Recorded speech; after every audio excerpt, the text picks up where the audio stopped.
Hi, welcome to Wellspring on the Air. I am Tova, co-founder and president of Wellspring Counseling. And today with me on our show, I have Patricia Salow. Hi, Patricia. Hi, Tova. Thank you for So inviting me. you're welcome. I'm so glad to have you. You're one of our therapists. We love working with you. You do such a great job with children and adults. Can you introduce yourself just a little bit as a therapist, what you do? Sure. So I am a licensed mental health counselor, and I am um, a trained trauma clinician, certified. I'm also trained in EMDR, and I just recently got certified in HeartMath biofeedback, which I'm really excited to start using. Okay, now I can't help but do a plug here. So what is HeartMath? Very short. So, HeartMath is a program that helps us to stabilize our breathing by using different techniques that focuses more on the heart rather than that deep belly breathing. And it just has so many different um, health benefits, not just emotional, but physical as well. It's evidence-based also. Yeah, and I know I asked you to be a part of this, and you enthusiastically are. And really, it's for our clients to be able to get some biofeedback and see what's happening in their body when they change their thoughts and their breathing, and how they can calm themselves down, basically. So that's great. All right, well, our topic today is helping children work through crisis. And right now, our kids are facing a lot of change, a lot of difficulties. Life is not as normal. And so I know you just gave this presentation somewhere, and I asked to interview you on it because you have some good things to say to people about how to help children work through a crisis. And so really, we're asking how to help kids be resilient, how to help them bounce back and be back to their best self despite crises. So let's just jump into the topic. Tell me what it's about and what you'd like to share with us about it today. Okay, well, thanks. So I want to start first by just maybe getting a better picture of what is a crisis, because when we think of crisis, oh my gosh, the pandemic is a crisis. And for the most part, it is for, I would say, most people. But everybody is dealing with it differently. And that is because a crisis is really defined by the capacity to cope with the stressor. And we all have different capacity. And that's where the resiliency comes in.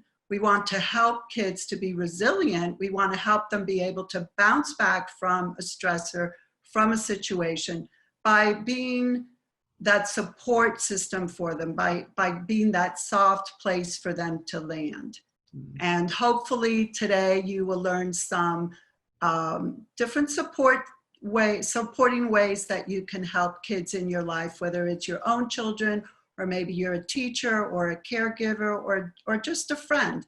You can help these kids bounce back. All right, so what are the first things we can do to be a quote soft place to land? I love that phrase. So what can we do to stabilize kids? Yeah, so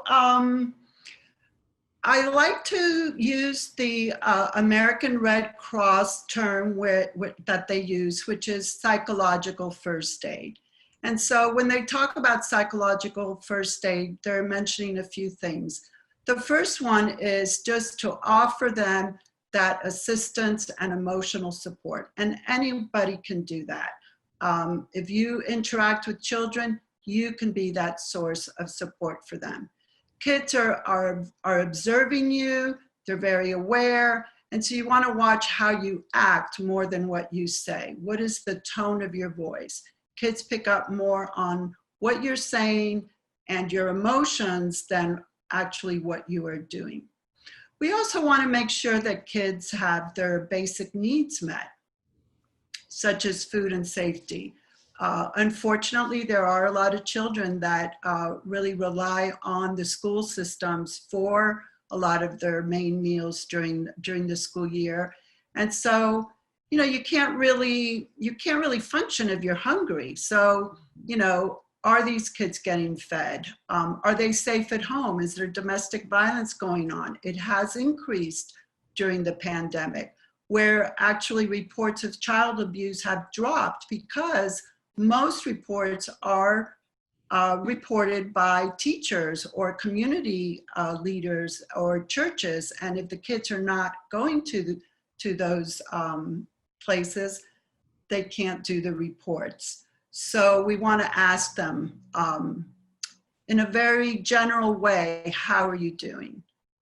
So I think you're hitting that kids are a little bit more vulnerable to abuse because there's less accountability, less eyes watching, and so some of our first aid is to really pay attention. Do they have food? Are they unkept? Are they, what do we see in them that they're hungry, they're withdrawn, all these things. I know you're going to get into that, but the first thing is that we just literally look at them and attend to them and take care of their basic needs. That and in the process, we aren't overreactive. You're saying that we are not. Our demeanor is the most calming effect we can have at the moment. Is that yes, that is exactly what I'm saying.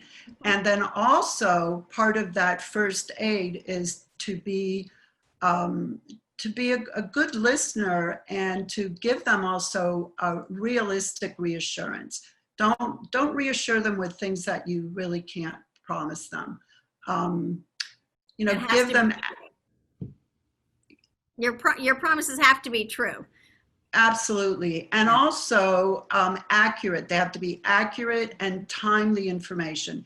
If you're looking at the media, if you're looking at television, you don't want kids getting, graphic details, graphic information. As we all know, the media is a little bit over the top. And even for your own mental well-being, it's important to limit how much of that media exposure you're getting.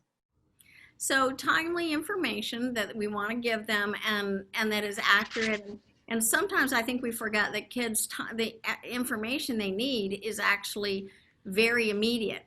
So after this, we're going to go have dinner and then we're going to do this and our family will be fine and we'll handle this problem together. And it's very specific and immediate and true and said in a calm way. Yes. Very, very good example, Tova. Yeah. Thanks. And practical.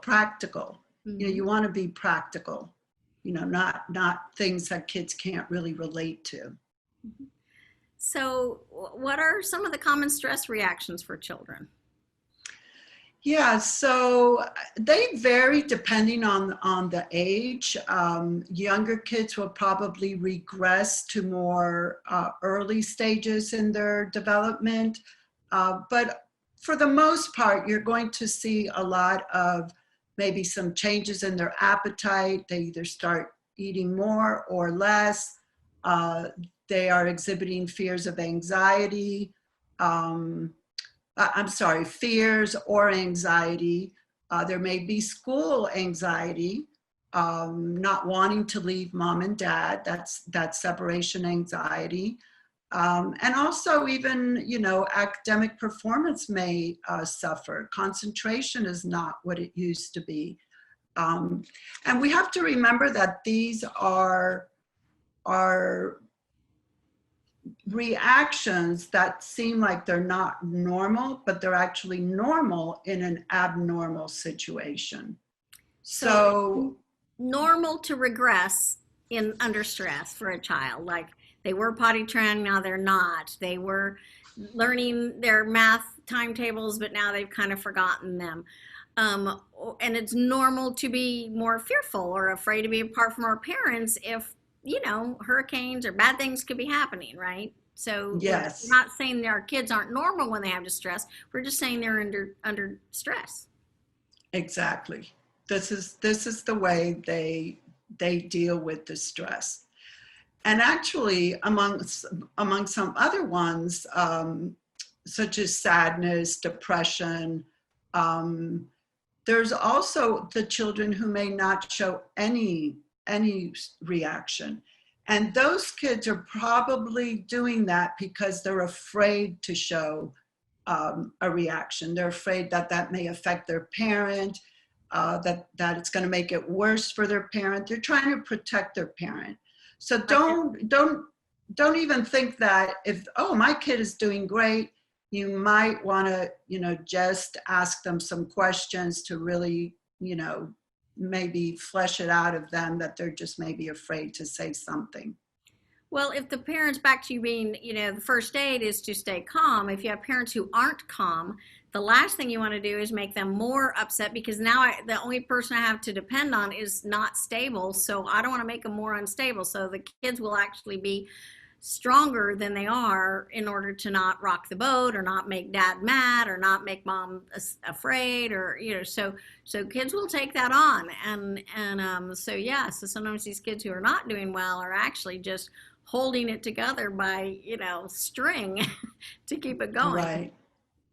Yeah, and I'm glad you bring that up, because we also see that when there is a big stressor like this, and a lot of people have been feeling this, some of those past stressors or maybe issues that people have dealt with in the past, all of a sudden they're back in the forefront, and people are dealing with maybe a loss that they had 5, even 10 years ago. Now all of a sudden they're thinking about that again, and it's because this loss being so big may be triggering emotions that they had back then. And so now people are not only dealing with, how do I deal with the pandemic and everything that goes with it, but maybe some old stuff. And if you find yourself in that situation, I really recommend that you reach out to a mental health professional. Of course, Wellspring, we're here for you. But if you have someone else, reach out, because it's really important to get help. Another thing related to the kids maybe trying to keep it together is if the family already had stressors that they were dealing with. Maybe mom or dad lost their job because of COVID, or maybe there were already some mental health issues. Maybe mom or dad were dealing with substance abuse or depression. That is going to be exacerbated. And so now there's even more stress on the family. And again, that's really important that you do reach out for help in those instances. Well, I think that's a really good note to take a little break on. You're hitting at how do we help kids through crisis. We try to stay calm. We try to give practical, true solutions. We watch for these signs of distress in our children. Sometimes they're visible signs. They're screaming on the way into being dropped off at school because they're afraid to be left, or they're so stoic that we're not sure they're with us at all. They're nervous and Yes. overly controlled and contained, and so all those things. So, and reminding ourselves that they and us can be not just responding to this distress, but prior ones that are now on top of each other. All right. So for those of us who just joined us, that's what we've been talking about. If you missed the beginning, you can go back and find us on your favorite podcast channel. You can find us on our website, wellspringmiami.org, or the podcast channel Wellspring on the Air, and wherever you go to, and you're welcome to listen to the beginning of this. We're going to take a short break, and then we'll be right back. And when we come back, we're going to talk about some practical things we can do, strategies for self-care, and practical ideas for dealing with distress in our children. We'll be right back. Hi, welcome back. This is Tova and Patricia with Wellspring on the Air, and today we are talking about children in crisis and how can we help our kids who are in distress and in crisis. And if you're just joining us, you can go back and find the beginning of this show on our website, wellspringmiami.org, or you can go to your favorite podcast channel, Wellspring on the Air, and find us. This is called Children in Crisis with Patricia Salow, who's one of our great therapists.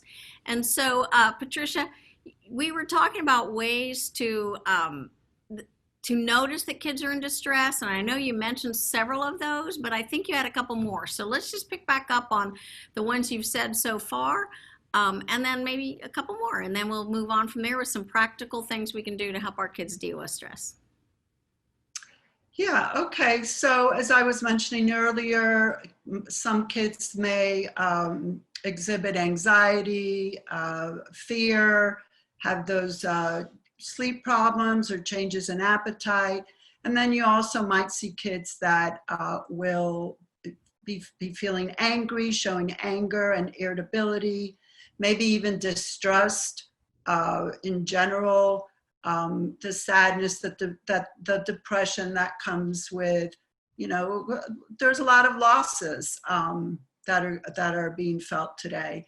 And then, if the kids are going to not even a new school, but a new school or virtual school, a new grade, all those new things, new friends, new teachers, that's also more difficult than it normally would be.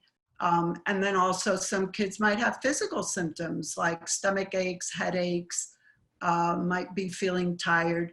These are symptoms of what's going on. They truly are feeling these physical symptoms, but it comes from a bigger place. And then also guilt. If their loved one, has gotten sick, a parent, a grandparent, a sibling, or if they've had a loss, if somebody has died, they may feel like they could have done more, they could have done something. And so there's that survivor guilt that they could be feeling. That's a lot of things to be noticing in our kids.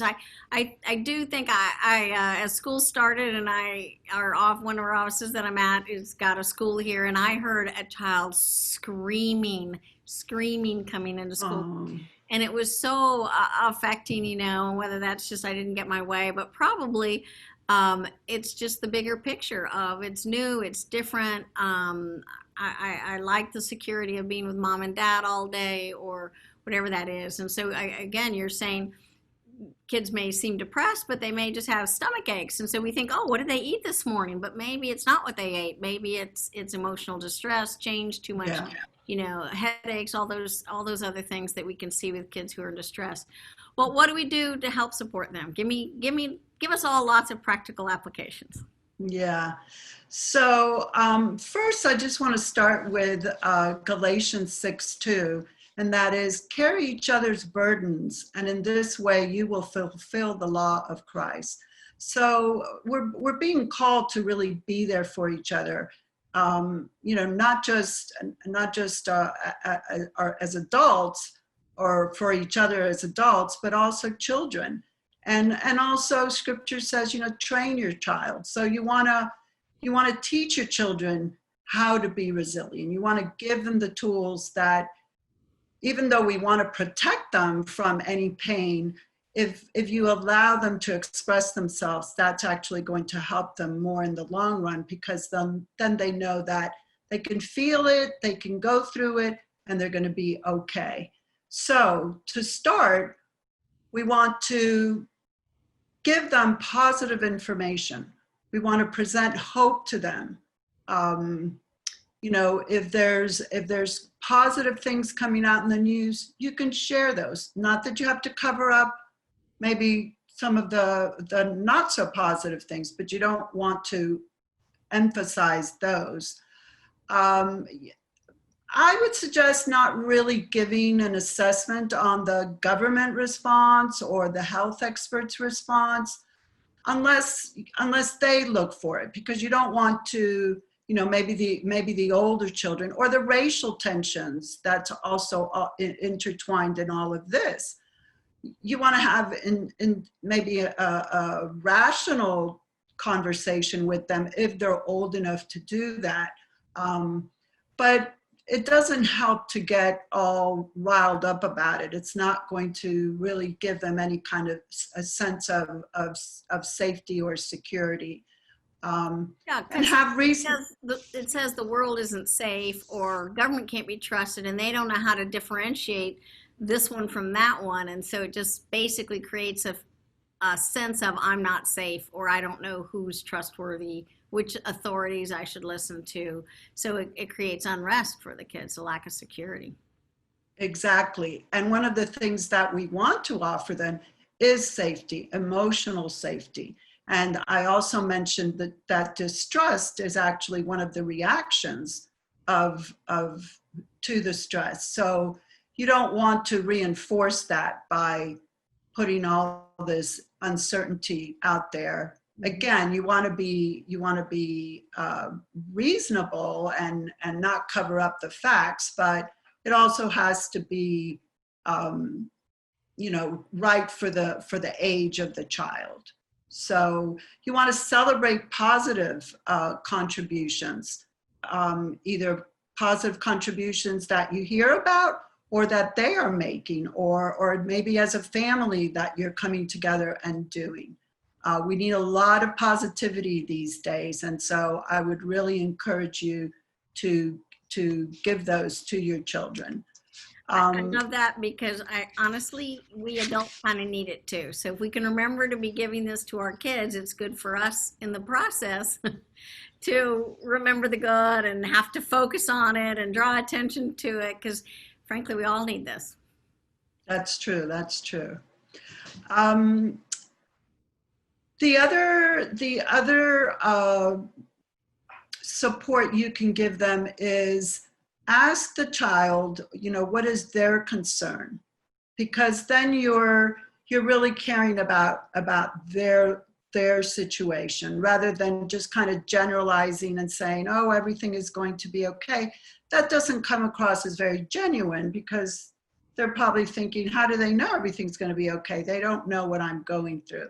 So have that one-on-one conversation with the child and let the child express themselves. And when they do, if they tell you that they're feeling scared or that they're feeling angry, let them express themselves. One of my pet peeves, I would say, is when people say, well, you shouldn't feel that way. Well, you shouldn't feel that way. Look at everything you do have. Focus on the positive. Yes, we want to focus on the positive, but we don't want to just dismiss what they are going through. So allowing them, giving them a place to be able to express themselves and just validate them and then encourage them, that's what's going to give them that soft place to land. If things are tough, they can come to you and say, oh, this is terrible, I hate it. But then they can go back and they can continue. So just being there and letting them express themselves, I think is really, really good. Well, you're singing my tune. This is what I love to teach all the time, which is let people have their feelings and then the feelings will resolve. And when we try and talk them out of it, they actually resist and it's harder because it's like, well, you don't understand me, so let me show you why I'm scared or let me show you why I'm upset. Instead of saying, wow, you have good reasons to be upset. And then they get done with it and it's like, so now what? And then it's like, okay, so I guess I'll still go to school or I'll still do this. And giving that permission is a soft place to land, a place to feel it and talk about it, and then they will come up with the positive or the solution, or we can ask them. So now that you're so scared, what do you think you can do about being scared? Well, we can be brave, and how can we brave? And we come up with the positive. But if we skip or try and talk them out of it or ignore it, they don't feel heard, they don't feel a part. So I'm 100% with you. It's great advice.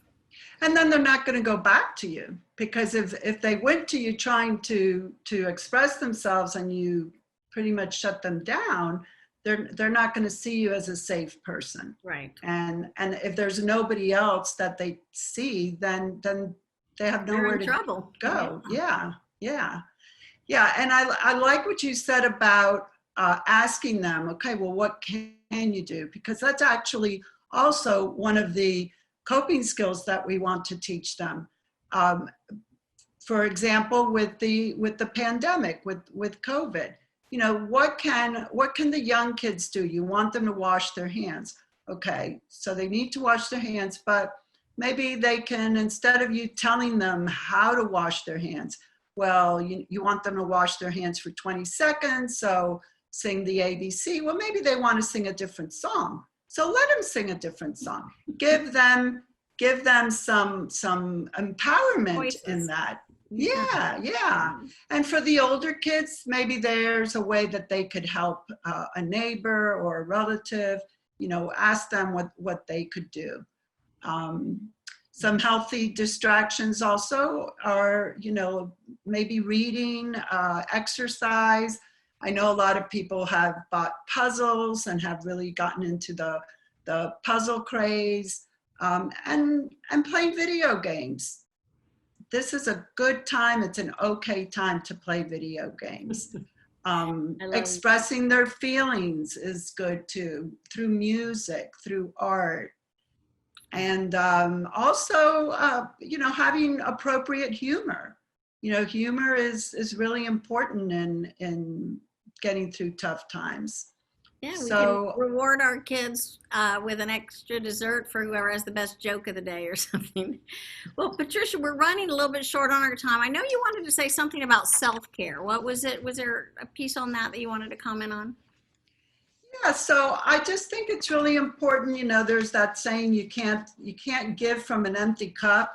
Or scripture also says, love your neighbor as yourself. And so I always encourage people to, as Christians, we want to help people, but in order to continue to help people, you have to take care of yourself. So have realistic objectives about what you're doing. Um, Set priorities. Recently, we went to that global leadership summit, and I remember Rory Vaden's talking about how to manage your time better by maybe delegating some of your responsibilities or even just eliminating them. Sometimes, we throughout the COVID, we all had these big projects. We were going to clean out the closet and paint the room. It's okay. You don't have to do that. It's more important to take care of yourself and take care of your family. Well, I think that's great advice. I'm still trying to apply some of those things and figure some of that out. But it's our put our own mask on first, and then we can take care of the kids. And we need to do that. But we do need to take care of our kids who are in distress. We need to attend to them, notice them, don't shut them down, let them come, be a welcome place for them to come, listen, be positive. Give them answers that we can. You've given a lot of practical advice here, including take care of ourselves so we can take care of them. So Patricia, I just really want to thank you for being a part of this show today. Is there any last thing you want to say to wrap up? Just be safe and God bless. Okay. So with that, we will end. It's time to wrap up. This is Tova and Patricia with Wellspring on the air, because hearts and minds matter.